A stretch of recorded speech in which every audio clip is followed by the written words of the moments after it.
Me gustaría que tomen esta noche lapicera y papel, ¿sí? Que tomen anotadores, que tomen allí sus computadoras, lo que sea necesario para tomar nota, porque les voy a citar varios textos bíblicos en el mensaje de esta noche, entonces no me gustaría que se pierdan nada, que puedan anotar y revisar después y releer allí en sus hogares, seguir leyendo la Escritura para poder compartir y certificar lo que han recibido esta noche.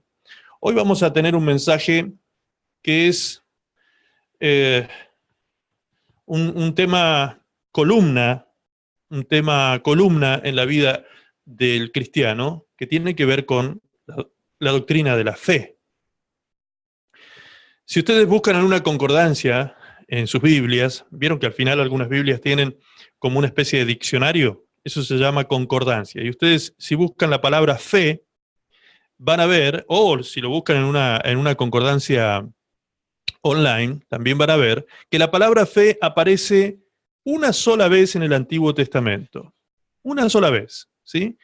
Y aparece una sola vez, en la concordancia me refiero, aparece una sola vez para hablar acerca de lo que habría de venir. Porque dice en Habacuc, el justo por la fe vivirá. ¿Sí? El justo por la fe vivirá. Así que hoy vamos a hablar de esto, hermanos. Vamos a hablar de la fe cristiana. Vamos a hablar de esa fe que logra cosas imposibles. La fe que concreta milagros. La fe que alcanza lo inalcanzable y que ve lo invisible. ¿Sí? Cuando digo que ve lo invisible me refiero a la esencia misma de la fe, al concepto mismo de la fe, que está escrito en Hebreos capítulo 11, versículo 1. Allí en Hebreos 11.1 dice, es pues la fe, la certeza de lo que se espera y la convicción de lo que no se ve. ¿Sí? Certeza de lo que se espera y convicción de lo que no se ve. Es decir, nosotros con la fe podemos ver cosas que con nuestros ojos naturales no podemos visualizar. Con la fe nosotros podemos visualizar hechos extraordinarios, maravillosos, que pueden ocurrir solamente por el poder y la intervención de Dios. Eso se llama milagro, ¿sí? Cuando Dios tiene que intervenir para transformar una situación y usar su poder para transformar una realidad, esa intervención de Dios se llama milagros, ¿sí? Y estos milagros siempre, toda la vida, desde Cristo en adelante hasta el día de hoy, todos los siglos de vida que ha tenido la humanidad a partir de entonces, los milagros y el cielo se abren solamente por la fe. El cielo no se abre por obras, el cielo no se abre ni se derrama la gracia de Dios por obras, aunque la obra sí viene a perfeccionar la fe. Y esto se los voy a explicar al final del mensaje, quizás no sé si hoy, no sé si vamos a tener el tiempo para hacerlo hoy, pero si lo tenemos que compartir en dos partes, este mensaje lo vamos a hacer para que quede bien clarito, porque toda la vida cristiana tiene que ver con esto, tiene que ver con la fe. Entonces tenemos que tener los conceptos muy claros respecto al tema de la fe. Y obviamente que todos los que están aquí reunidos tienen fe, todos. Primero vamos a diferenciar la fe natural de la fe sobrenatural, ¿sí? La fe natural, ¿con qué tiene que ver? Por ejemplo, ¿cuántos de ustedes han viajado en avión en alguna oportunidad? Muy bien. Todos los que viajaron en avión, todos los que tuvieron la posibilidad de volar alguna vez, la primera vez que subieron a un avión, ¿cómo se sintieron? ¿Sí? Estaban así como, había una situación ahí de nerviosismo, muy bien. ¿Qué ocurre? ¿Por qué pasa eso? Porque sabemos que vamos a ir a una realidad para la cual el hombre no está preparado, ¿sí? El hombre físicamente está preparado para estar con los pies sobre la tierra, y estar a 5.000 pies de altura el solo hecho de pensarlo es una cosa que casi no nos entra en la cabeza. Pensar que vamos a estar a 5.000 pies de altura volando a más de 900 kilómetros por hora. Es una cosa casi que no se puede imaginar eso, ¿sí? Imagínense ustedes que cuando van en un auto a 100 kilómetros por hora ya van asustados algunos, ¿sí? A 80, 90 ya van medio asustados, a 100 ya van ahí que que se agarran del asiento. 150 ni hablar, se les empieza a afinar la ruta. ¿Vieron cuando los que han tenido la oportunidad de viajar a más de 120, 130, la ruta se empieza a poner más finita, más finita, más finita? ¿Por qué? Porque la velocidad hace que se empiece como a distorsionar lo que está frente a nuestros ojos. Entonces, imagínense ustedes, volar a esa velocidad, 900, 1000 kilómetros por hora, a 5000 pies de altura. Es una locura ponerse a pensar en eso. Pero sin embargo, aquellos que hemos tenido la posibilidad de viajar en avión, ¿sí? y que nos familiarizamos con la tecnología del avión y nos damos cuenta después del primer viaje que fue tan placentero, que fue maravilloso viajar en avión, después ya no queremos viajar más en colectivo algunos, ¿sí? Colectivo o buses, como se le dice en otros países. Ya no queremos viajar en buses, queremos viajar solamente en avión. ¿Sí? Algunos, a otros no se les va nunca el temor, ¿sí? Pero, ¿por qué pasa eso? Porque entramos en conocimiento de la tecnología de vuelo. Tocamos el avión, nos sentamos en ese asiento, nos ponemos el cinturón de seguridad. Aquellos que vuelan a menudo también buscan información, buscamos información, ¿por qué un avión vuela? ¿Por qué se sustenta en el aire? ¿Por qué todo ese tipo de cosas?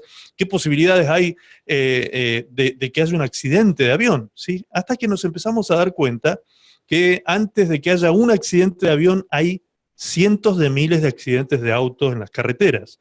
Entonces, empezamos a racionalizar la situación y nos damos cuenta que no hay prácticamente nada por qué temer para viajar a 1000 kilómetros por hora a 5000 pies de altura, ¿sí? Entonces, ¿qué es lo que nos trae paz y nos permite viajar 1, 2, 3 y entusiasmarnos y seguir viajando en avión? ¿Qué es lo que trae paz a nuestro corazón o a nuestra mente, en este caso a nuestro intelecto? Lo que trae paz es el conocimiento. Cuando adquirimos conocimiento de algo y nos familiarizamos con eso, eso nos produce confianza o desconfianza, ¿sí? Porque si conocemos la tecnología del avión y vemos que de 100 aviones que vuelan, 95 se caen, obviamente que eso va a producir desconfianza en nosotros y no vamos a querer volar, vamos a tener terror de volar, porque si esa es la estadística de vuelo, que decían que 100 que levantan alas, 95 caen, obviamente que no vamos a querer viajar en avión. Pero al conocer las estadísticas, al conocer las tecnologías de vuelo, la tecnología de los aviones, y al tener contacto, al familiarizarnos, al sentarnos en un avión, al disfrutar de un vuelo, al vivir la experiencia y al tener conocimiento del avión, eso nos produce a nosotros un nivel de confianza. Esa confianza es nada más ni nada menos que fe. Eso es una fe natural, ¿sí? Es una fe natural que tiene que ver con la línea, a un nivel, digamos, humano, ¿sí? Que tiene que ver con nuestro intelecto, que tiene que ver con las capacidades humanas, que tiene que ver con las habilidades humanas. Ahora, la fe sobrenatural es aquella que, como la palabra lo dice, está sobre nuestra naturaleza. Es una fe que no tiene que ver con lo humano, no es algo que tenga que ver con lo terrenal, sino que es algo que está más allá de esto. Es una fe que viene a nosotros, no es una fe que nosotros adquirimos por el conocimiento de las cosas, sino que es una fe que es impartida en nosotros. Esa fe que vino a nosotros un día, cuando conocimos a Cristo, aquellos que le abrimos nuestro corazón al Señor, ha venido a nosotros una medida de fe.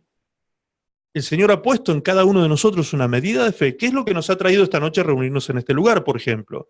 Nadie estaría aquí si no estuviese creyendo en que Dios puede hablarnos a través de esta plataforma y puede impartirnos una palabra y puede dirigir nuestra vida y puede hacer algo maravilloso a través de esta tecnología también. Es decir, la fe nos trae a este lugar, la fe puesta en Dios y en su palabra nos trae a escuchar la palabra del Señor aquí en esta noche.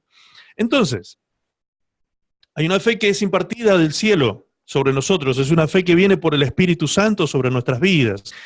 Es la fe que el Espíritu Santo comienza a impartir en nosotros desde el momento mismo que nos comienza a convencer de pecado, de justicia y de juicio. Es cuando Él comienza a mostrarnos nuestra realidad humana y comienza a hacernos tomar conciencia de nuestra situación de vida, ¿sí? Y de nuestra gran pobreza espiritual y de nuestra gran necesidad que tenemos de Dios.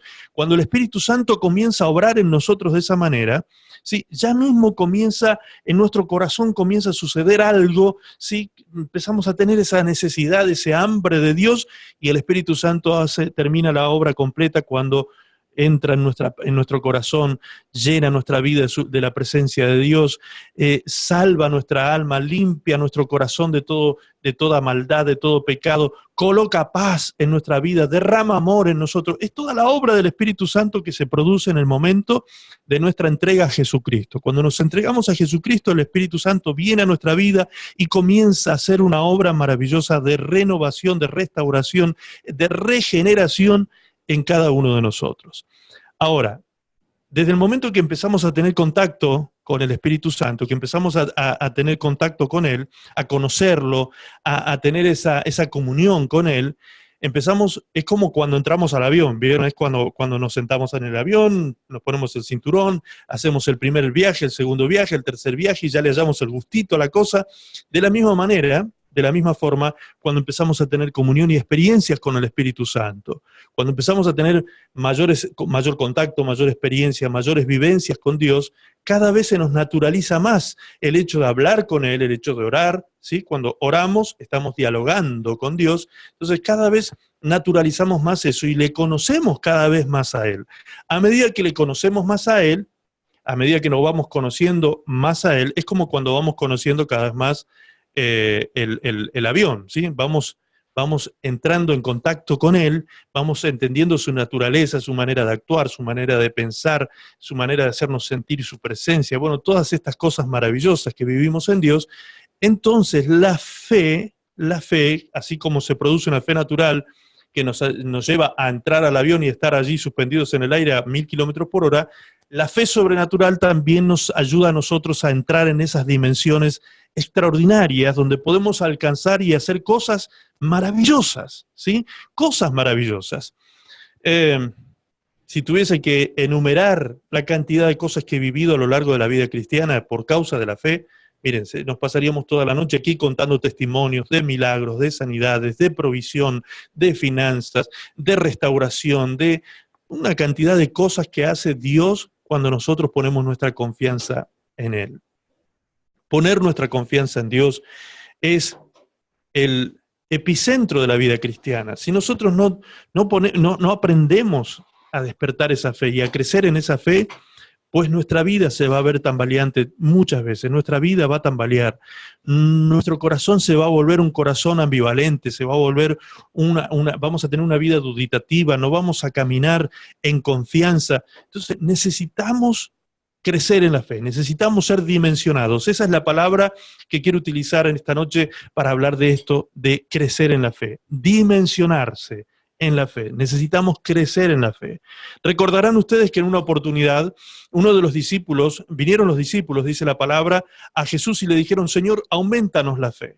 ¿Sí? Aumentanos la fe. Le pidieron a Jesús que le aumentara, que Jesús les aumentara la fe. Y Jesús no se las aumentó la fe, sino que les explicó cómo era que ellos tenían que hacer que la fe aumentara.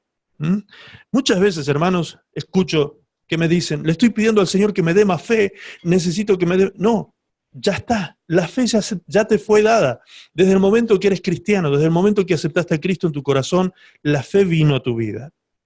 La fe del Hijo de Dios. Así es como específicamente la Biblia llama a esta fe sobrenatural. La fe del Hijo de Dios. La fe ya vino a tu vida. El tema es que la fe tiene que ser dimensionada. La fe tiene que crecer. La fe tiene que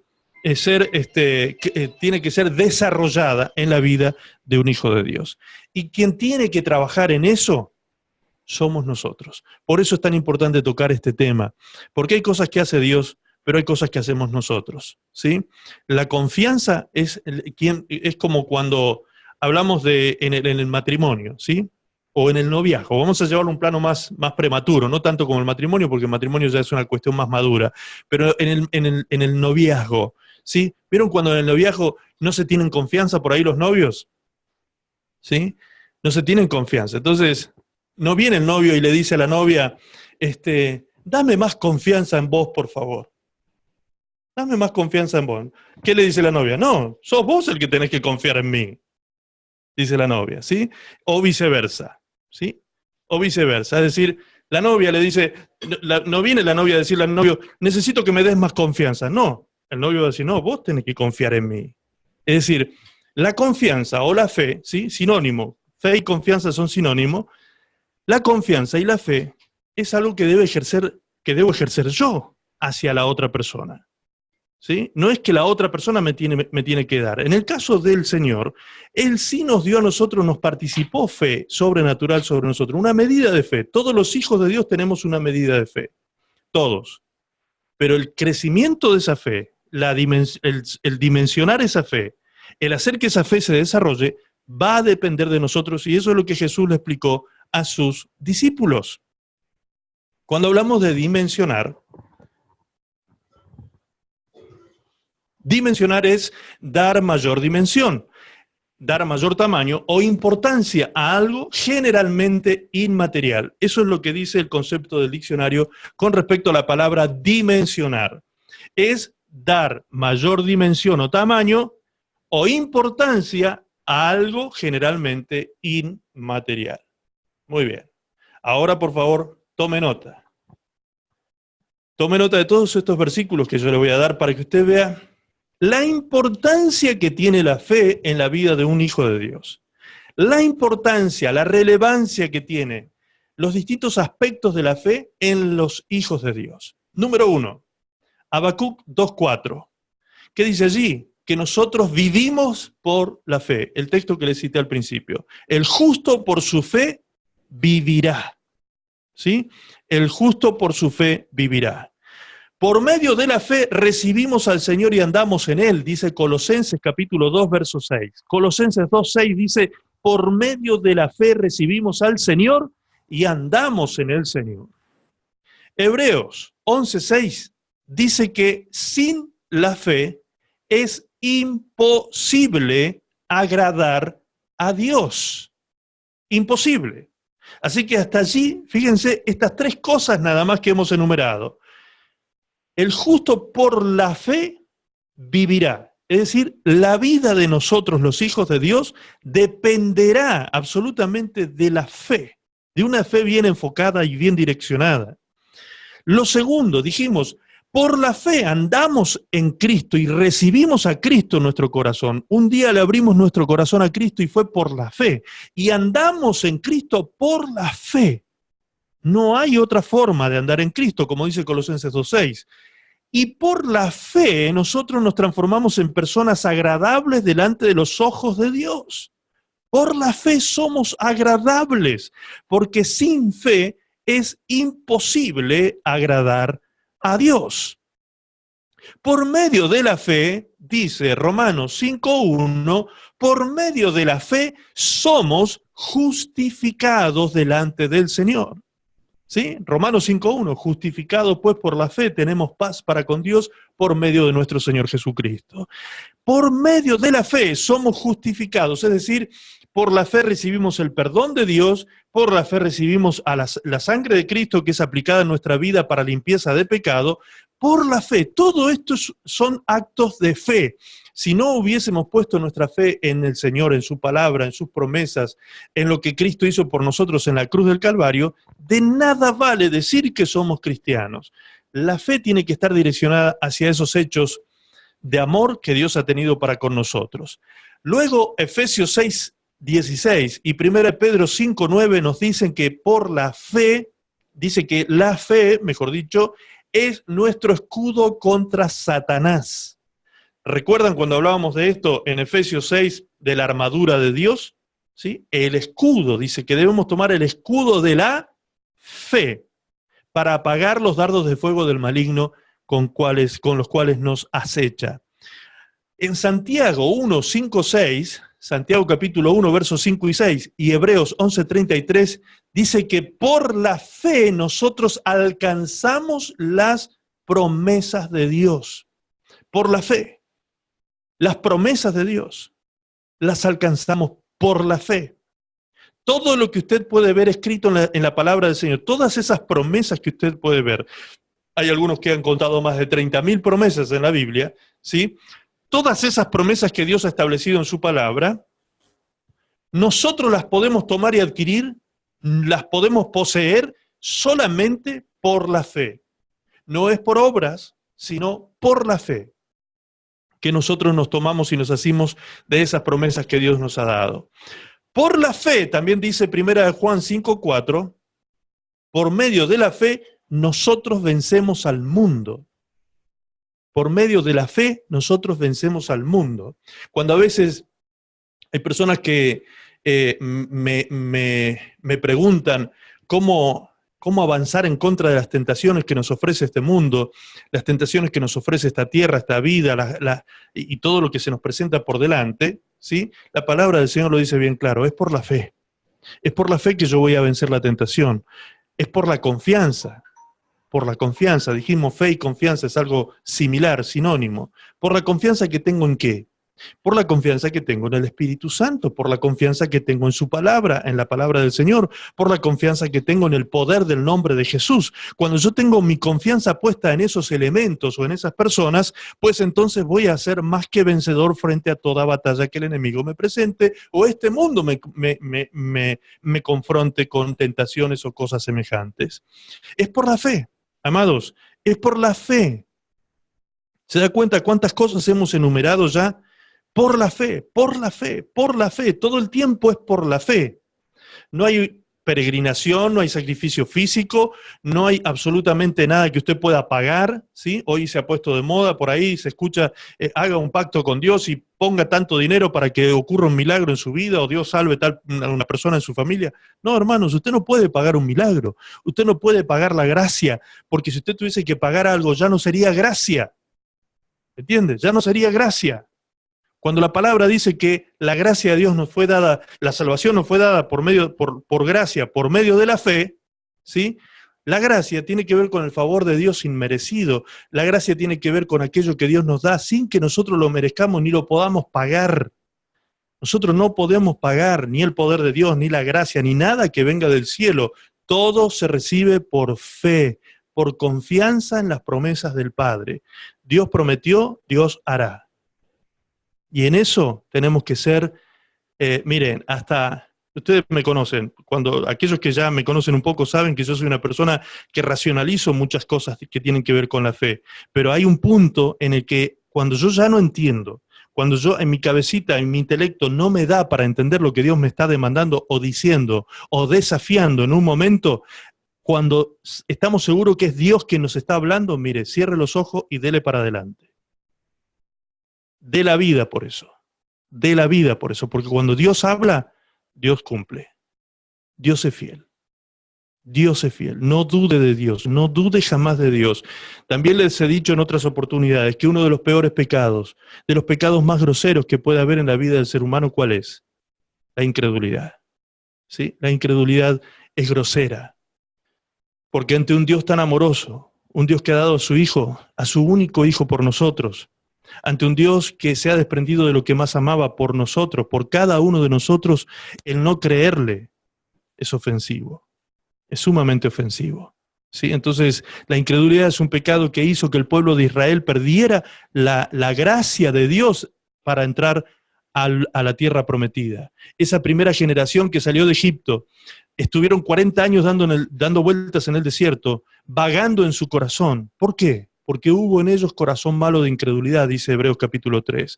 Hubo en ellos corazón malo de incredulidad. Eso fue lo que los hizo vagar en el desierto durante 40 años, cuando en realidad lo que iban a tardar, o lo que tenían que tardar de una punta a la otra, de salir de Egipto hasta entrar a la tierra prometida, eran solamente 11 días de camino. Y ni siquiera días completos, eran jornadas de 2 a 3 horas diarias. En 11 días apenas caminaban 150 kilómetros, que es lo que hay desde la salida de Egipto hasta la entrada de la tierra prometida, la tierra de Canaán. ¿Se da cuenta? La gente vive muchas veces largos, eternos desiertos. ¿Por qué? Porque no cree, porque no pone su confianza en Dios. Sencillamente por eso.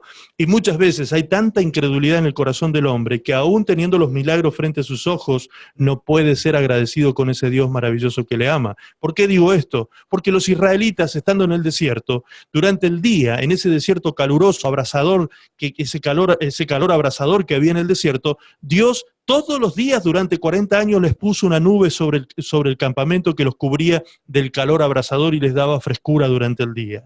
Tenían aire acondicionado natural, imagínense. Y todas las noches que bajaba la temperatura en el desierto bajo cero, todas las noches Dios en medio del campamento levantaba una columna de fuego que les daba no solamente calor, sino que también les alumbraba durante la noche. Tenían alumbrado público y calefacción pública. Imagínense, en ese campamento en el desierto. Una cosa maravillosa, hermanos. ¿Cómo no creer en ese Dios que todos los días frente a los ojos de ellos les ponía semejantes milagros? Sin embargo, la palabra de Dios dice que ellos tuvieron corazón malo de incredulidad. No solamente esto, los alimentó todos los días con maná del cielo. No solamente eso, les puso una roca de la cual salía agua fresca todos los días para saciar la sed de todo el campamento. Agua fresca. Y no solo eso, la roca caminaba. No sé si usted ha leído esos pasajes de la Biblia donde dice que la roca acompañaba a los israelitas en el desierto. Cuando el campamento se movía, la roca caminaba con ellos. Qué extraordinario, hermanos. Una roca de la cual fluía agua fresca todos los días, maná del cielo todos los días, la nube que les daba frescura durante el día, la columna de fuego durante la noche. ¿Cómo no creerle a Dios? Sin embargo, esta gente murió por causa de la incredulidad, murió en el desierto y solo sus hijos pudieron entrar a la tierra prometida. ¿Se da cuenta la importancia que tiene la fe en la vida de un hijo de Dios? Cuando nosotros no tenemos fe, cuando no tenemos confianza puesta en Dios, hermanos, comenzamos a ser como estas personas, a vagar en nuestro corazón, comenzamos a vagar, a dar vueltas, empezamos a tener una vida de confusión, una vida sin proyectos, una vida sin objetivos, una vida sin metas, una vida que no llegamos nunca a nada, no concretamos nada, no avanzamos, no prosperamos, ¿no? ¿Por qué? Porque nuestra fe no está bien fundada y bien enfocada en quién debe estar. La palabra del Señor dice en Hebreos 12:2, puesto los ojos en Jesús, autor y consumador de nuestra fe. Autor y consumador de nuestra fe. ¿Dónde deben estar puestos mis ojos? En Cristo. Mis ojos no deben estar puestos en ustedes, no debe estar puesto en un hombre ni en una mujer, ni usted debe tener sus ojos puestos en mí. Nosotros somos hombres falibles, fallamos, erramos, defraudamos como hombres, ¿sí? Por eso mucha gente ha caído en el camino cristiano porque enfocaron mal su fe. Al enfocar mal la fe, han caído de la gracia. Muchos han caído de la gracia por enfocar mal su fe. La única forma de tener bien enfocada nuestra fe es mirando a Jesús. Él es el único que no falla. Él es el único fiel y verdadero. Él es el único que tiene promesas cumplidas desde siempre. Él dice, Él cumple. En su nombre podemos tener una verdadera vida victoriosa y bendecida por medio de la fe. ¿Sí? Y por la fe, dice Judas capítulo 20, versículo 20, 1:20, dice, somos edificados. Somos edificados por la fe. Entonces, sin fe, ¿cuáles son los riesgos que corremos o cuáles son las consecuencias que atraemos a nosotros por estar viviendo una vida sin fe? Número 1, somos desagradables para Dios. Número 2, podemos ser manipulados por Satanás. Escuche lo que estoy diciendo porque esto es el resultado de los versículos que leíamos más arriba. Número 1, dije, somos desagradables delante de Dios. Número 2, podemos ser manipulados por Satanás. Número 3, damos poco servicio a Dios. Número 4, no alcanzamos las promesas de Dios. Número 5, no recibimos lo que pedimos. Número 6, no crecemos espiritualmente. Número 7, los momentos de crisis nos ahogan. Y número 8, nos sentimos inseguros ante los retos y desafíos de la vida en Cristo. Todo esto ocurre cuando tenemos poca fe o no tenemos fe, ¿sí? No estamos manifestando confianza en Dios. Es horrible vivir esa realidad, pero esa es la realidad que viven muchos cristianos, hermanos. Muchos cristianos viven esta realidad. ¿Por qué? Porque han abierto su corazón a la posibilidad de la incredulidad. Cuando se descree en Dios, cuando se desconfía de Dios, comenzamos a caer en estos estadios que son desastrosos para la vida humana. Si algo puede entonces, vamos a verlo de esta manera ahora, si algo entonces puede ser dimensionado, dijimos desde el principio, dimensionado, crecido, que puede crecer. Vamos a poner un ejemplo, un pequeño globo. ¿Vieron esos globitos que se usan en los cumpleaños? El tamaño del globo serán no más de 10 centímetros.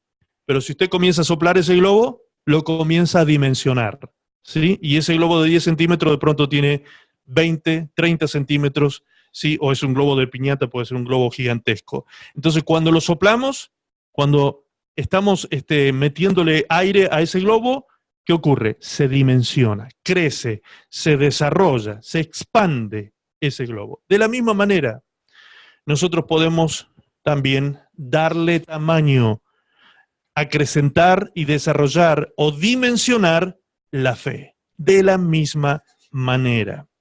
Por eso Jesús habló de la fe y acerca de la fe como algo que tiene tamaño. Escúcheme bien ahora, por favor, y ponga todo el sentido espiritual y sus oídos en esto que le voy a decir ahora. Jesús habló de la fe como algo que tiene tamaño. Y vamos a verlo en la Escritura. Por favor, anote por favor, así luego lee. Mateo capítulo 14, versículo 31. Mateo capítulo 14, versículo 31. ¿Qué dice allí? Dice, al momento Jesús, extendiendo la mano, asió de él y le dijo, hombre de poca fe, ¿por qué dudaste? ¿De qué momento estamos hablando? ¿Cuál es el contexto de este pasaje que leímos? El momento en que Jesús viene al encuentro, ¿sí? En la noche, viene al encuentro de sus discípulos que estaban en la barca y viene caminando sobre las aguas Jesús. ¿Recuerdan ese pasaje cuando cuenta de que Jesús caminó sobre las aguas? Muy bien. Dice que cuando los discípulos vieron a Jesús acercarse en la noche, y lo vieron caminando sobre las aguas, pensaron que era un fantasma. Sí, y se asustaron y dieron voces de miedo, dice en ese momento. Así que imagínense el cuadro, ¿no? Y en ese momento el Señor, ¿cómo tiene sentido del humor nuestro Señor? Le dijo, soy yo, muchachos, no teman, ¿sí? Los tranquilizó. Y Pedro dijo, Señor, si eres tú, haz que yo vaya hacia ti.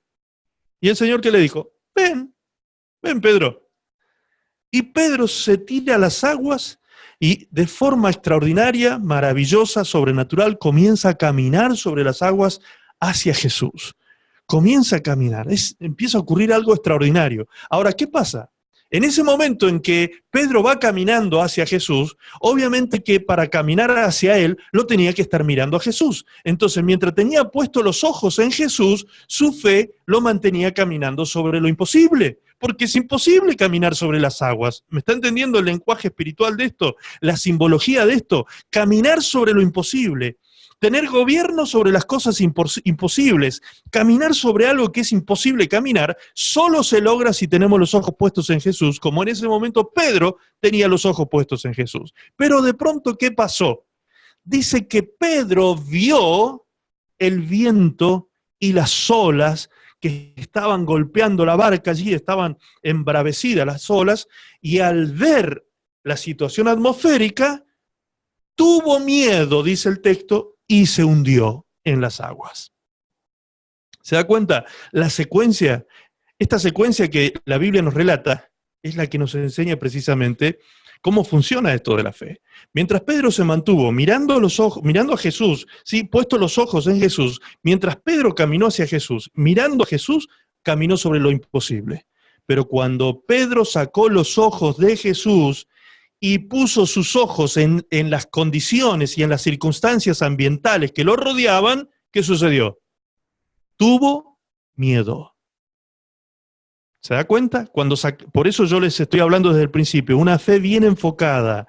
Cuando tenemos una fe bien enfocada, ¿sí? Y el estar bien enfocado significa estar con los ojos puestos en Cristo y en su palabra. Cuando estoy con una fe bien enfocada, podrán haber circunstancias adversas a mi alrededor, podrán levantarse tempestades y tormentas, podrán suceder cosas terribles a mi alrededor, pero como dice la Escritura, caerán 1000 a mi diestra y 10.000 a mi siniestra, pero a mí no llegará. ¿sí? A mí no llegará ese mal, a mí no llegará ese daño cuando yo me mantenga con mi fe enfocada en Cristo. Ahora, yo saco los ojos de Cristo y los pongo en las circunstancias que me rodean, lo más probable es que me pase lo mismo que a Pedro, que me hunda en las aguas de esa tormenta, que me hunda en las aguas de la angustia, que me hunda en las aguas de la depresión, de la tristeza, de la desesperación, que me hunda en las aguas de la locura. Es lo que le pasa a muchas personas que se desenfocan en la fe, que sacan sus ojos de Cristo y de la palabra de Dios y se ponen a mirar las circunstancias que lo rodean, y se ponen a mirar las cosas que le pasan en la vida, y ponen sus ojos más en esas cosas que en Cristo y que en su palabra. Entonces, la fe se debilita. El miedo viene a atacarnos, el temor viene a atacarnos. Ahora, fíjense cómo se presenta este sentimiento que es como un antídoto de la fe. Lo que Pedro siente, contrario a la fe, ¿qué es? Miedo. Miedo. El miedo también es fe. El miedo también es fe, pero es una fe negativa. El miedo es creer que algo que me amenaza me puede ocurrir. ¿Me entienden? Entonces, estoy creyendo más al desastre que al bienestar. Le estoy creyendo más al diablo que a Dios. Por eso es tan ofensiva la incredulidad. El miedo y la incredulidad es tan ofensiva por eso, porque yo estoy teniéndole más fe al enemigo, le estoy teniendo más confianza al diablo de que me puede destruir o hacer daño, que a Dios que me puede proteger y que me puede guardar íntegro frente al ataque de la tormenta. ¿Se da cuenta? Entonces, cuando ocurrió esto y Pedro se hunde en las aguas, Jesús se acerca a Pedro, ¿sí? Y dice que asió de él, extendiendo la mano, asió de él y lo sacó del agua. Ahora, ¿dónde cree usted que lo puso a Pedro cuando lo sacó del agua? Lo puso sobre las aguas otra vez. Eso es lo extraordinario de este pasaje. Lo volvió a poner sobre las aguas, porque después dice que fueron a la barca. Después fueron a la barca. O sea que lo saca del agua y lo pone sobre el agua. Pero ahora ya no era con la fe de Pedro, sino con una fe prestada. Jesús le prestó la fe para que se mantuviera sobre las aguas ahora. Ahora, en ese momento, Jesús le habla a Pedro y le dice estas palabras. Hombre de poca fe. Si está diciendo que es poca, lo que Jesús está haciendo en ese momento es dimensionando la fe. La está midiendo. La mide y le dice a Pedro, tu fe es poca. Tienes poca fe. No le está diciendo que no tiene fe. No le dice a Pedro, tú no tienes fe. Le está diciendo que la fe que tenía no le alcanzaba para caminar sobre las aguas. ¿Sí? La fe que tenía no le alcanzaba. No era suficiente el tamaño de la fe que Pedro tenía para caminar sobre las aguas. Tu fe es poca. Por eso le dijo, hombre de poca fe, ¿por qué dudaste? ¿Por qué dudaste? Miren, hermanos, muchas veces el Señor tiene bendiciones extraordinarias delante nuestro, que no las vemos muchas veces nosotros. No estamos viendo el panorama que Dios ha estado preparando para nosotros. ¿Por qué digo esto? Porque lo dice la Escritura. Jeremías 29:11. Allí dice claramente, el Señor dice, yo sé los planes que tengo acerca de vosotros, dice el Señor. Planes de bien, planes de bienestar, para darles un futuro lleno de esperanza y de bienestar. Pero ¿qué dice el texto? ¿Cómo comienza hablando el Señor allí? Dice, yo sé los planes que tengo acerca de vosotros. Cuando Él dice, yo sé los planes, lo que está diciendo implícitamente el texto es, tú no sabes los planes. Yo lo sé, tú no. ¿Me entienden?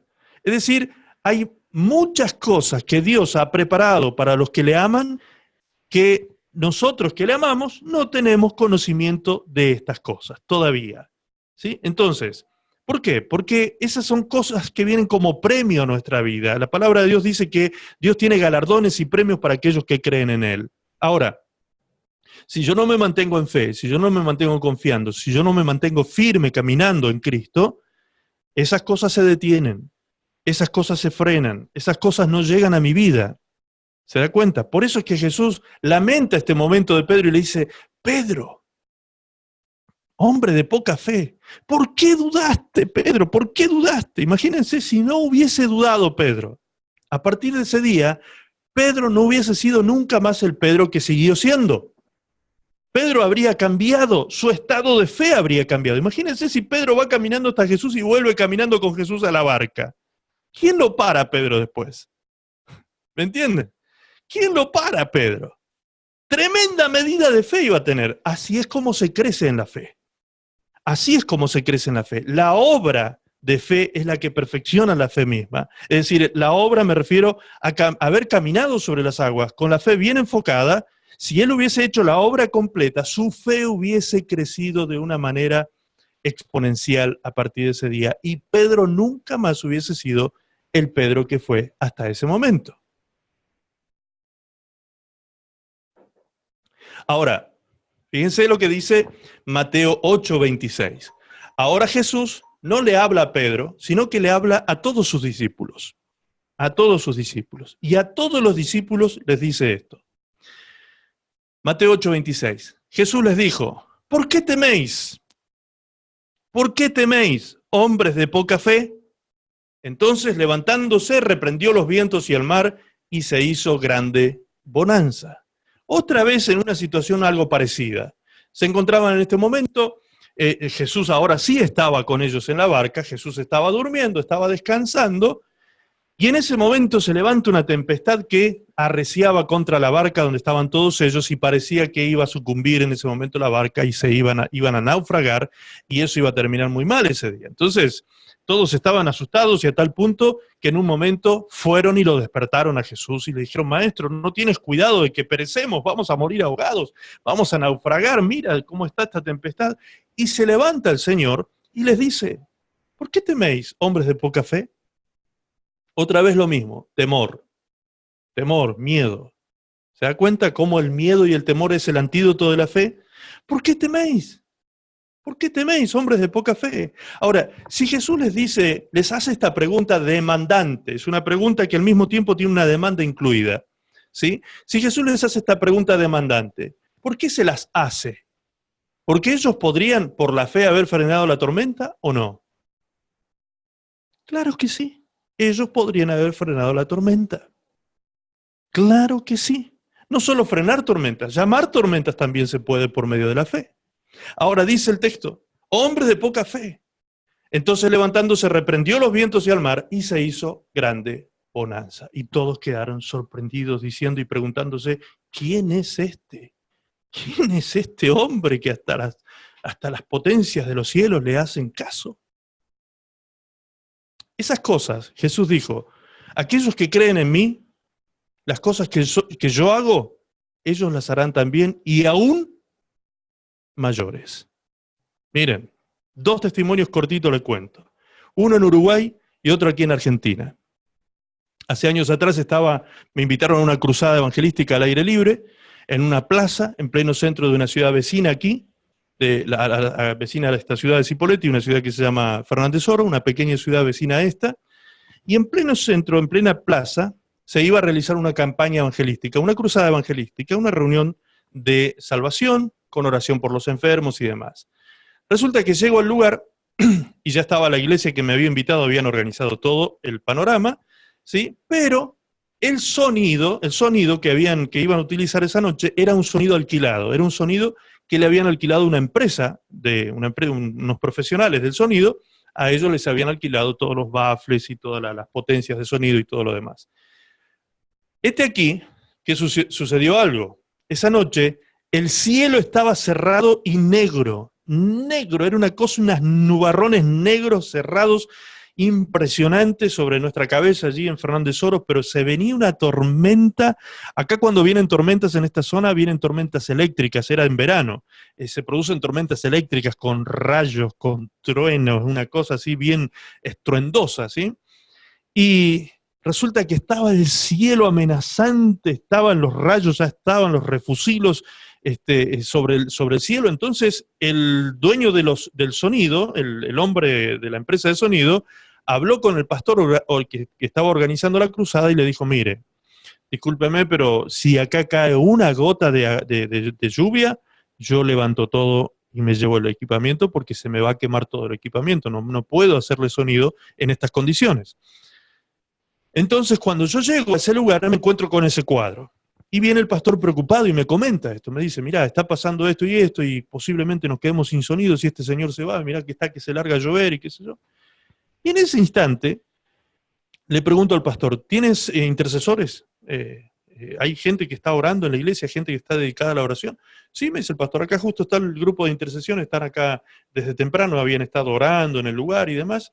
Le digo, llámame a los hermanos. Eran más o menos 10 hermanos que me trajo el pastor, entre hermanos y hermanas. Le dije a los hermanos, tómense de la mano, por favor. Hicimos un círculo de oración, un círculo físico me refiero, estábamos todos tomados de la mano, se hizo un círculo, y en ese momento le dije a los hermanos, miren, vamos a orar y le vamos a pedir al Señor que frene la tormenta. Yo no sabía qué iba a suceder, obviamente. Yo no sabía qué iba a acontecer a partir de ese momento. Lo que yo sí sabía, lo que sí estaba seguro, era que nuestro Dios es este mismo que acabamos de leer que detenía las tormentas. Nuestro Dios detiene tormentas y nuestro Dios derrama tormentas, derrama lluvias también.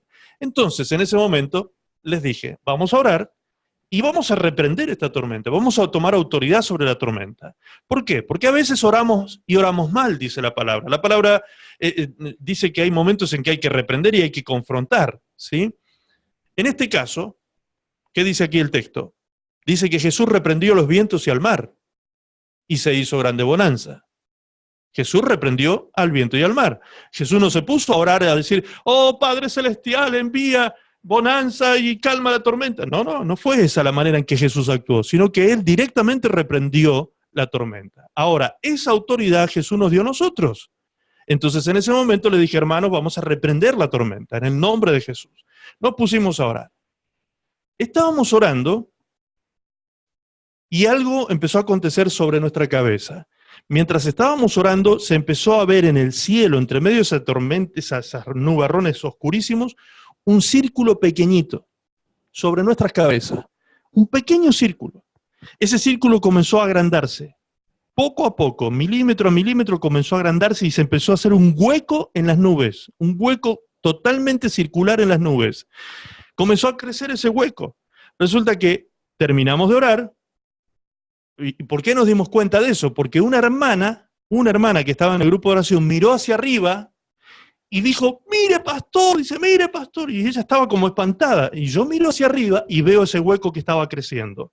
Entonces, yo solo veía eso, y los demás veían eso, pero la hermana estaba asustada, impresionada, porque ella veía un grupo de ángeles que estaban volando alrededor, en la misma forma en que nosotros estábamos abajo, en forma de círculo, orando, habían ángeles arriba que estaban girando, arriba de nuestra cabeza, y ella los veía. Y veía los ángeles que giraban, y mientras los ángeles giraban, el círculo se agrandaba. Ahora, solo eso hubiese sido un milagro extraordinario, hermanos. Pero ¿saben qué sucedió? No solamente ese círculo creció sobre la plaza, no solamente creció y no llovió, se veían las estrellas sobre nuestra cabeza, ¿sí? Y el hombre del sonido ya no se preocupó, sino que además, todo alrededor de la plaza llovió aquella noche. Usted no se puede imaginar lo que era ese cuadro, hermanos. Era una cosa increíble ver eso. Cómo en la ciudad de Fernández Oros todo alrededor llovió y sobre la plaza no llovió una sola gota de agua. Eso fue algo maravilloso, extraordinario, una experiencia maravillosa que vivieron los hermanos y fueron dimensionados en la fe. ¿Por qué? Porque obramos según la fe. La obra perfecciona la fe. No se olvide de esto. Esto al final del mensaje lo va a terminar de entender muy bien. La obra perfecciona la fe. Nosotros pudiésemos haber tenido temor en ese momento y decir, por ejemplo, decir cosas como, hermanos, seamos razonables, la lluvia se viene, así que juntemos nuestras cositas y nos vamos a casa, ¿sí? Eso es ser razonable en términos humanos. Ahora, en términos de fe, ser razonable es otra cosa. Ser razonable es creer que Dios puede hacer lo imposible, es creer que Dios nos puede utilizar y nosotros en Cristo tenemos la autoridad y el poder para hacer cosas extraordinarias tan grandes como esa. Otro día, me invitan a predicar a una ciudad que se llama, en Uruguay, que se llama Florida. Florida. Allí está Damián, de testigo. Me dirá Damián si es así, ¿no? Florida se llama esa ciudad, ¿no? Está desde Montevideo hacia el interior como a 150 kilómetros, algo así más o menos, calculo que habría hacia el interior. Florida, y cerca de Florida hay un lugar que se llama Mendoza, que es una zona de campo. ¿Es así, Damián? Ok. Recuerdo bien, entonces, ese es el lugar geográfico donde fui a predicar en esos días. Resulta que llego allí, a Florida, a predicar, y me invitan, en ese templo donde yo estaba predicando en Florida, me invitan a predicar a Mendoza. Mendoza era un caserío pequeño en medio de unos campos enormes, unos campos en ese lugar se cultiva el choclo, el maíz, unos campos de maíz pero interminables, unas colinas llenas de maíz impresionantes de grande, y resulta que voy a predicar allí en Mendoza, debajo de un árbol inmenso, creo que era un sauce enorme, un árbol muy grande. Allí abajo se congregó la gente que fue invitada de distintas partes del campo, alrededor allí, el caserío que había alrededor. Comenzaron a llegar personas a la tarde a la reunión que se había anunciado. Resulta que yo fui pensando que lo importante para la gente del campo era que oráramos por sanidad, por milagros, por ese tipo de cosas.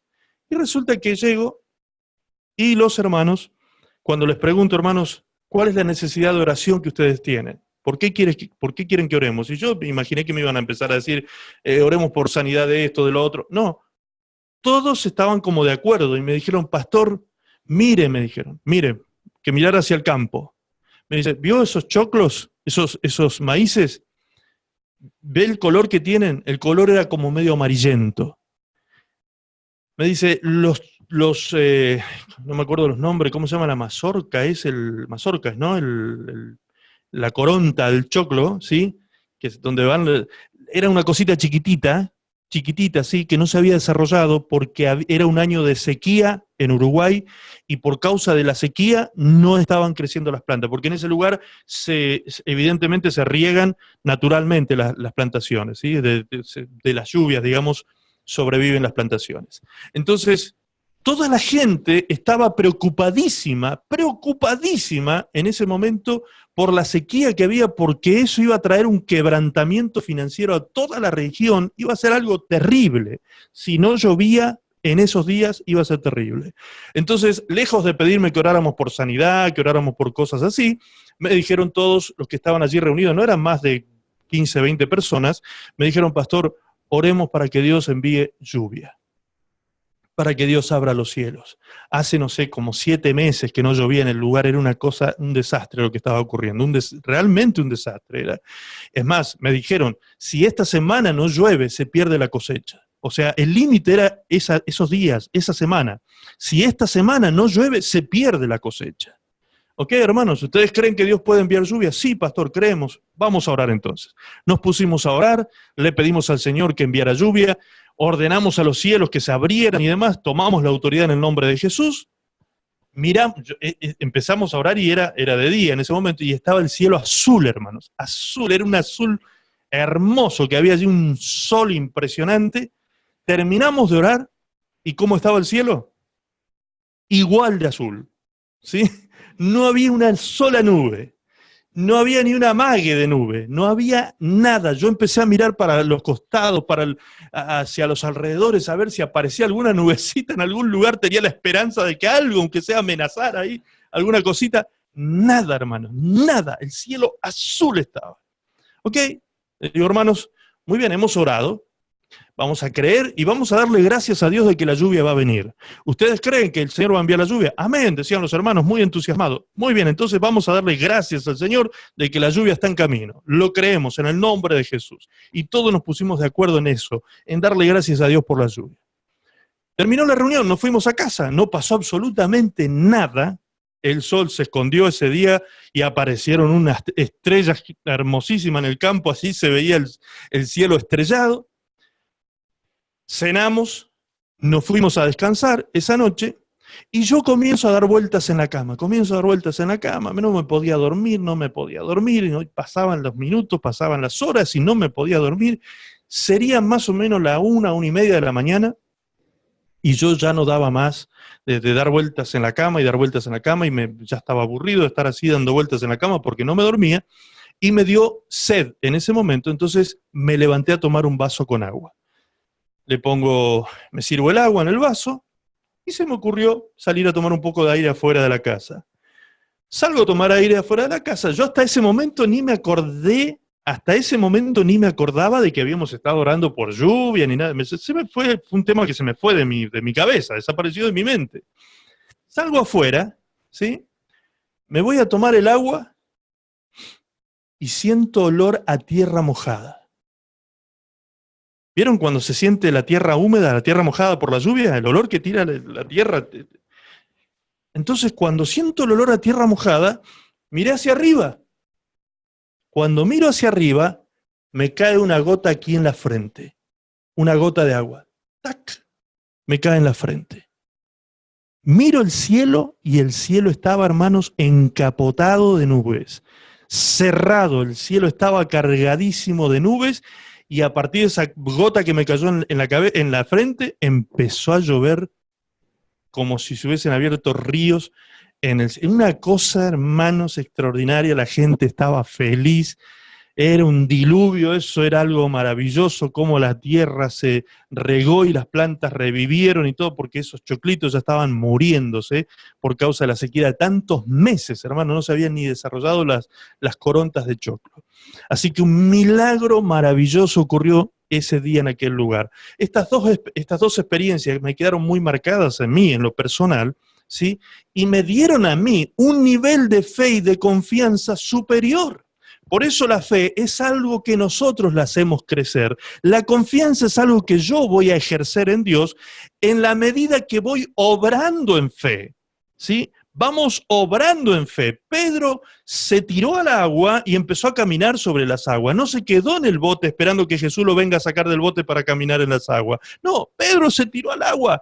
Si algo bueno tenía Pedro, era que tenía estos actos de arrojo que tenía Pedro, ¿sí? Que él, sin pensar muchas veces, sin racionalizar la situación, hacía.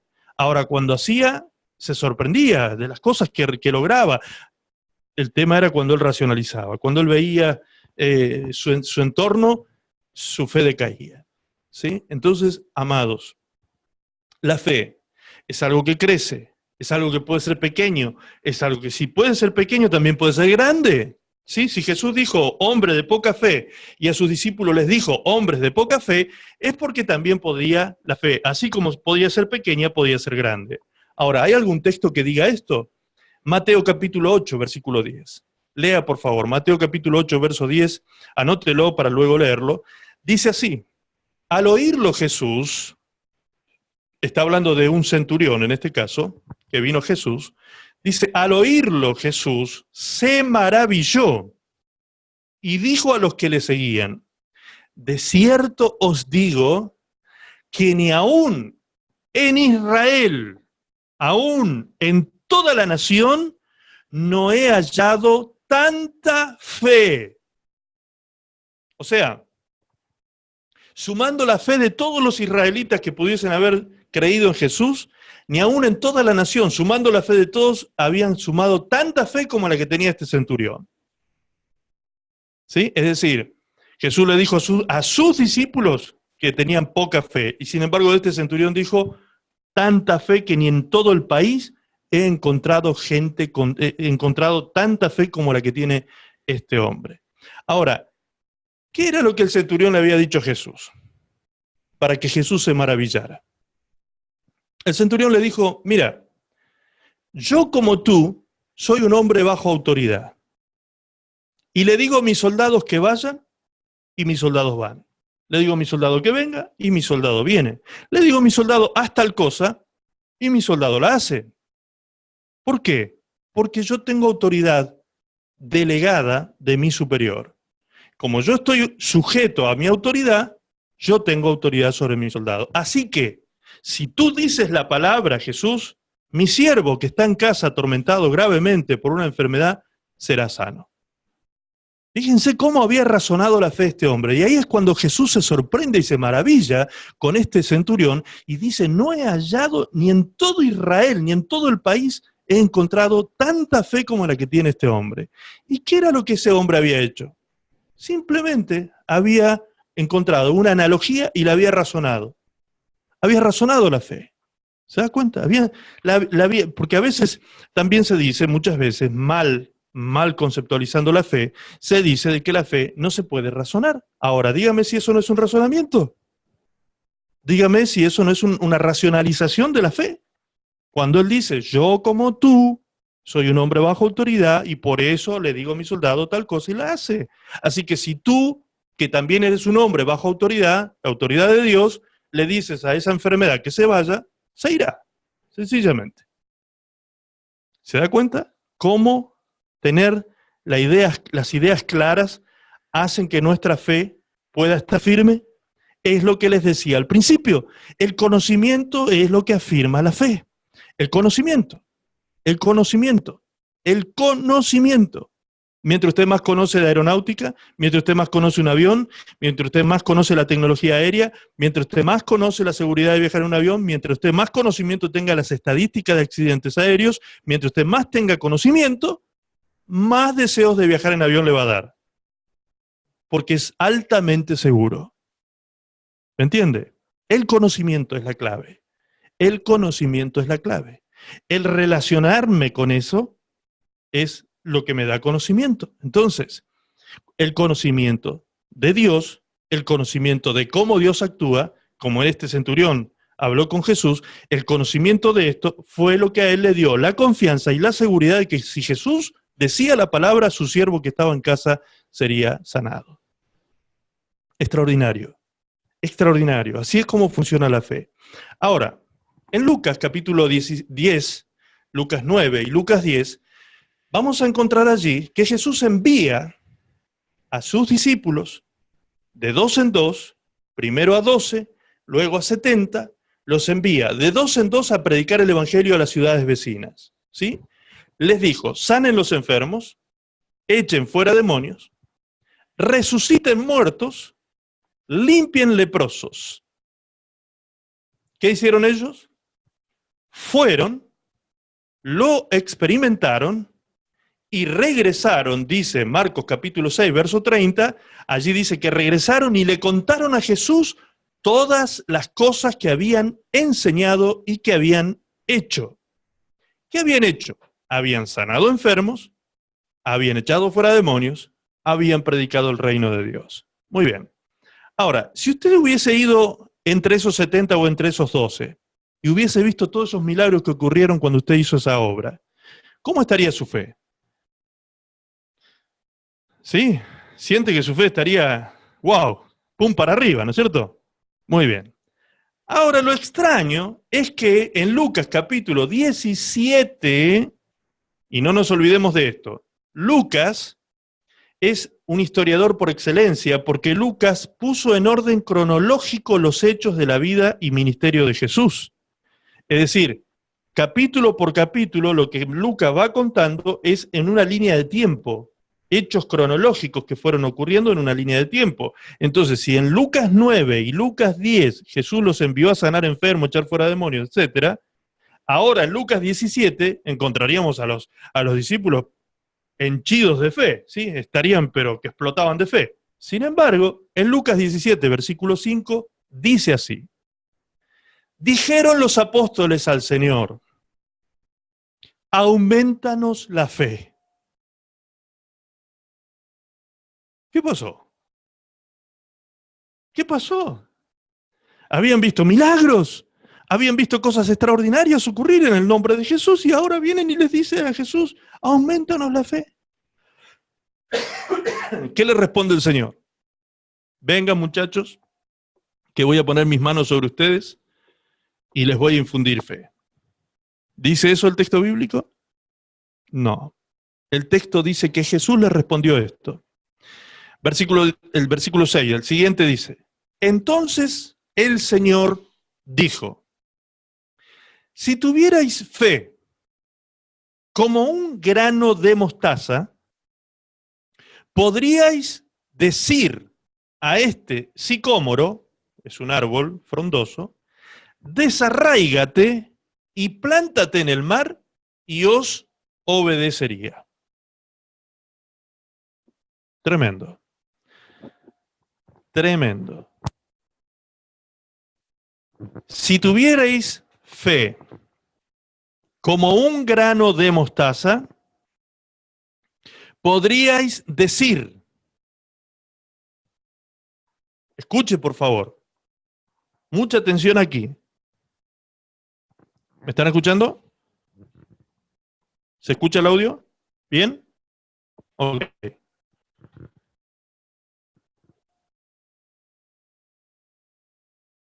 Ok.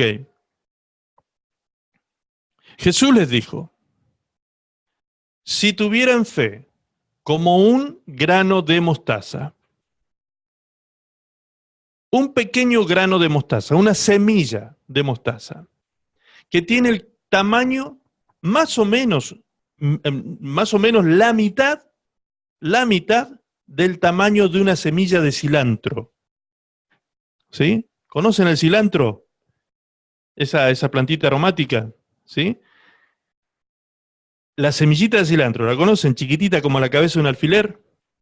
Bien, la mitad de eso más o menos es el tamaño de una semilla de mostaza.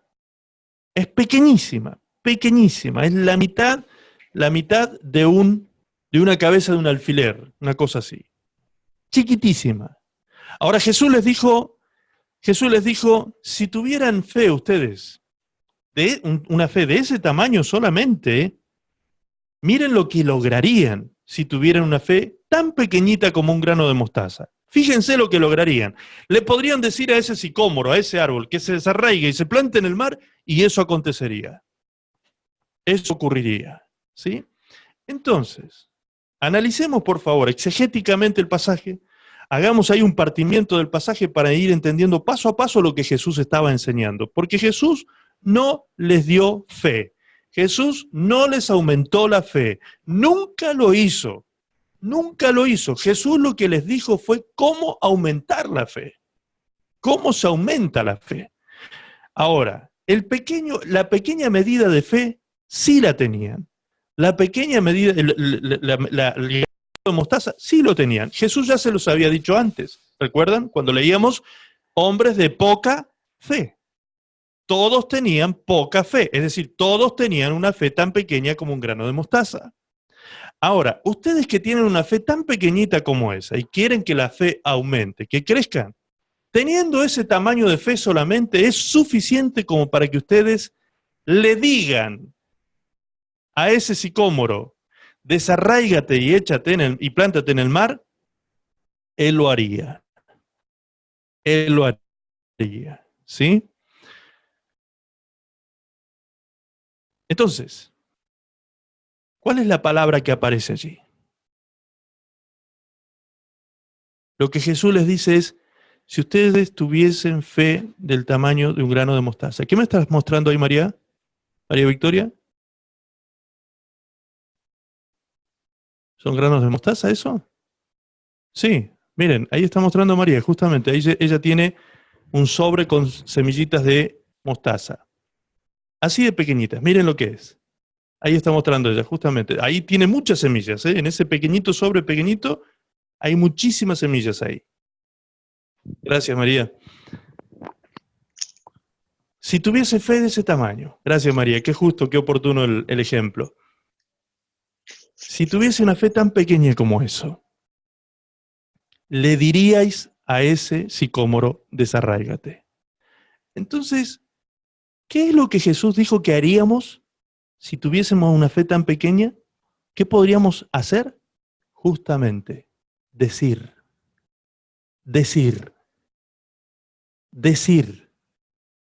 Uno de los grandes problemas que tienen los cristianos hasta el día de hoy y de toda la vida ha tenido la cristiandad es la boca, la lengua, el último miembro que se doma en el cuerpo, dice la palabra de Dios, la lengua.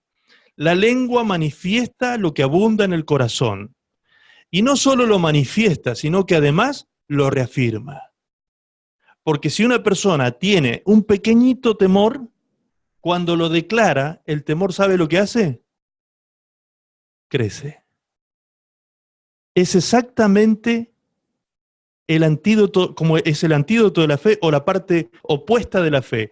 La fe, cuando se declara, también crece. Esto es algo impresionante. Miren, ¿saben cómo lo aprendí esto? Yo no lo aprendí con la fe, lo aprendí con el amor a mi esposa. Con el amor a mi esposa. Increíble esto. Esto me lo enseñó mi esposa cuando recién nos casamos. Yo era una persona que no era muy verborrágico, aunque a ustedes les parezca increíble, no era muy verborrágico para expresarle mi amor a mi esposa, ¿sí? No me salía, ¿vieron? Cuando, es como que uno ama, pero a su manera, ¿sí? Y como que no le salen las palabras, no me salía a decirle te amo a mi esposa, ¿sí? Allí hay uno que se está notando. No me salía a decir te amo. Entonces un día mi esposa me dice, me confronta y me dice, ¿vos me amás a mí? Y yo la quedé mirando como extrañado, pero ¿cómo me preguntás eso? Estábamos recién casados, estábamos re enamorados. Obvio que te amo, ¿cómo no te voy a amar? Y entonces, ¿por qué no me lo decís? Bueno, porque no sé, porque no me sale, porque no soy así, porque es mi personalidad, porque bla, bla, bla, bla. Ok. Me dice, me dice mi esposa, ¿vos querés sentir ese amor cada vez que crece cada vez más? Y sí, no tengo problema con eso. Bueno, entonces declaralo, me dijo. Porque cuando vos declares el amor, va a producirse un sentimiento en tu corazón cada vez más grande. Entonces, como yo soy de racionalizar las cosas, empecé a cranear la situación y digo, a ver, ¿qué es esto que me está diciendo mi esposa? ¿Cómo es esto? Y allí es cuando el Señor me lleva a descubrir algo, que nuestros pensamientos, ¿sí?, tienen una materia prima. Y la materia prima de los pensamientos, ¿cuáles son? ¿Cuál es la materia prima del pensamiento? El lenguaje, las palabras, ¿sí? Entonces, cuando yo hablo algo, es cuando uno dice palabras, esas palabras producen realidades mentales, ¿sí? Y esas realidades mentales producen sentimientos. Eso lo enseña hasta la psicología. ¿Me entiendes? Es decir, lo que yo pienso, siento. Así que lo que mi esposa me estaba diciendo, de que si yo utilizaba la materia prima de los pensamientos, que era el lenguaje, si yo decía te amo, es más, ella me dijo, decime 3 veces te amo. 3 veces me dijo, decime te amo. La primera vez, apenas me salió decir te amo, porque de verdad que me costaba expresarlo, ¿eh? De verdad, de verdad, de verdad. Me costaba expresarle mi amor hacia ella. Entonces, le dije te amo así como con dificultad. La segunda vez que le dije te amo fue como que ya me solté un poquito más. La tercera vez ya lo dije como con relajado, ¿me entiendes? Ya como que me relajé, ya, ay, me salió hasta con suspiro la cosa, ¿sí? Porque era como que a medida que lo iba hablando, que lo iba declarando, lo iba sintiendo cada vez más, iba empezando a movilizarse algo dentro mío. De la misma manera, luego, más tarde, años más tarde, comienzo a entender que la fe también tiene relación con mi lenguaje. Lo que yo hablo es tan importante porque lo que yo hablo de la abundancia del corazón, ¿sí?, reafirmo lo que está dentro de mi corazón. Ahora, yo puedo hablar de lo que hay en mi corazón o también puedo hablar de lo que quiero que haya en mi corazón. Entonces yo puedo sembrarle semillas a mi corazón, sembrarle semillas de fe, que serían esas palabras. Voy a tratar de ser un poco más sencillo para explicarlo. Marcos, capítulo 11, versículo 20. Marcos, capítulo 11, versículo 20. No lo tengo aquí en el bosquejo de la predicación, pero lo voy a buscar para leérselos. Marcos 11, 20. Y ya vamos a ir cerrando esta noche el mensaje y lo vamos a dejar la segunda parte para la próxima reunión. Marcos 11, versículo 20. Allí Jesús dijo estas palabras. 22, perdón, versículo 22. Marcos 11, 22 y 23. Allí dice así. Respondiendo Jesús, les dijo, tened fe en Dios. Tened fe en Dios. Porque de cierto os digo que cualquiera, sin condiciones, sin requisitos previos, cualquiera, dijo Jesús, que dijere a este monte, quítate y échate en el mar, y no dudare en su corazón, sino que creyere que será hecho lo que dice, lo que diga le será hecho. Así de sencillo. Claro, pero ¿qué pasa? Miren, se lo leo de nuevo. Tened fe en Dios, dijo Jesús. Escuche bien lo que le voy a leer. Porque de cierto os digo, que cualquiera que dijera a este monte, quítate y échate en el mar, y no dudare en su corazón, sino que creyere que será hecho lo que dice, lo que diga le será hecho. ¿Logró captar la idea del pasaje? Bien. ¿Le parece increíble eso que dice ahí? Parece increíble, ¿no? Lo que diga le será hecho. Es más o menos como aprendíamos de Juan 15:16, cuando Jesús dijo, todo lo que ustedes pidan será hecho. Es más o menos lo mismo. Lo que ustedes digan sin dudar en el corazón, será hecho. Por eso, tengan fe en Dios. Es más, Jesús lo reafirma. En el versículo siguiente dice, y cuando estéis orando, por tanto os digo, que todo lo que pidierais orando, creed que lo recibiréis y os vendrá. Lo reafirma Jesús. Lo reafirma. Cuando estéis orando, creed que lo que estáis pidiendo lo recibiréis y os vendrá. Amén. Ahora, todo el tiempo tiene que ver con el decir. Fíjense cómo lo relaciona Jesús con el decir. Cualquiera que dijere a ese monte, cualquiera que dijere a ese monte, quítate y échate en el mar y no dudar en su corazón, sino que creyere que será hecho lo que dice, lo que diga le será hecho. En un solo versículo 3 veces habla de el decir. 3 veces, el decir. Analice usted su vocabulario diario. ¿Cuántas veces declaró victoria en el día? ¿Cuántas veces declaró victoria? ¿Cuántas veces se declaró usted un vencedor, un victorioso, un bendecido? ¿Cuántas veces usted se declaró saludable, sano, libre, fortalecido en Cristo, consolado? ¿Cuántas veces se declaró en el día? Ahora, contraste eso con cuántas veces en el día se quejó.